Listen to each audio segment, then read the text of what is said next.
bang on the door, and I answer the door, and standing there is this giant man. It was this little boy, and he's holding this huge box of food.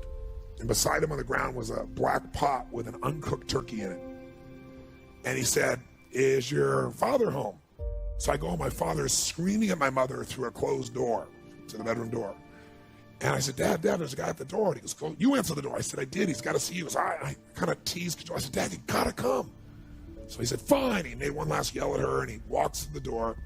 And my dad opens the door, and this man's standing there with this big box of food. And my father did not get happy. He looked at this man, and he raised his voice to him, and he said, "Look, we don't take charity." And then he took the door to slam it in the man's face. But the man was a good-sized man. He put his foot there and smacked his foot and bounced back open. He said, Sir, this is not charity. Everybody has a tough time. Somebody knows you're having a tough time." He's holding this thing, and he looked at me, and then he looked at my dad, and he said, "Don't make your family suffer because of your ego."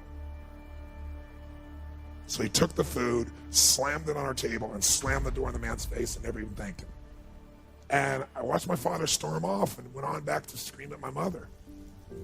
And I'll tell you what he decided to do. He decided to leave our family shortly thereafter.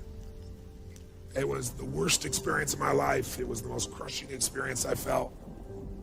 But what changed my life was the meaning I gave it. I decided that day that what this means is that strangers care. And if strangers care about me and my family, I decided what I was going to do is I was going to care about strangers. And that completely changed my life. I did my first one when I was 17.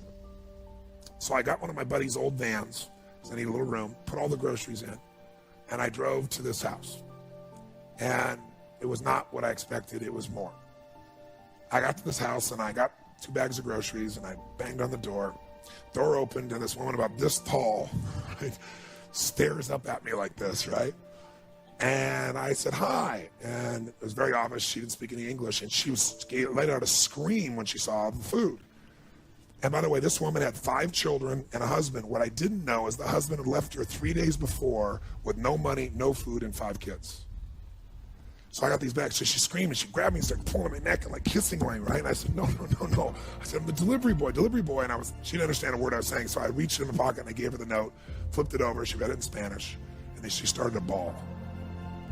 So then she came and started kissing me again. I said, no, I'm the delivery boy. I'm, trying to show her. And she goes, no, gift from God. So I'm trying not to bawl. So I'm like, where do I put this? And I'm doing everything. I hold it together, like smiling, but I want to cry. And she just pointed. It wasn't a big house. It's like a room. So I went over and I put the stuff on there. And just as I'm trying to put stuff on there, I hear these screams. And all of a sudden, bam, bam.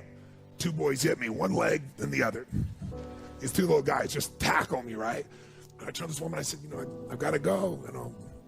I went to go leave, and then she grabbed my arm. And then she grabbed and gave me this big hug, and the kids gave me these hugs. And I remember I got out and I walked off, and they were all standing on the porch.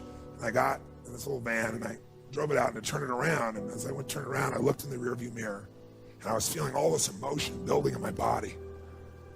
And I looked in the mirror, and I saw Mama standing in the porch with her kids, all the kids smiling. Mama's sitting there crying hysterically and smiling from ear to ear. And I couldn't keep it together. I was right there, stopped in the street, and I started bawling uncontrollably. I realized in that moment that the worst day of my life, my father leaving, had actually been the best day of my life.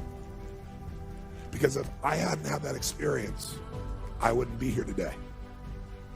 And now because of that, I'm get to live this life. And I have the desire and the drive and the want to give it this way. If you want to change your life, figure out how your worst day was your best day. It'll change everything. If you find the deeper meaning it is, it'll absolutely change your life.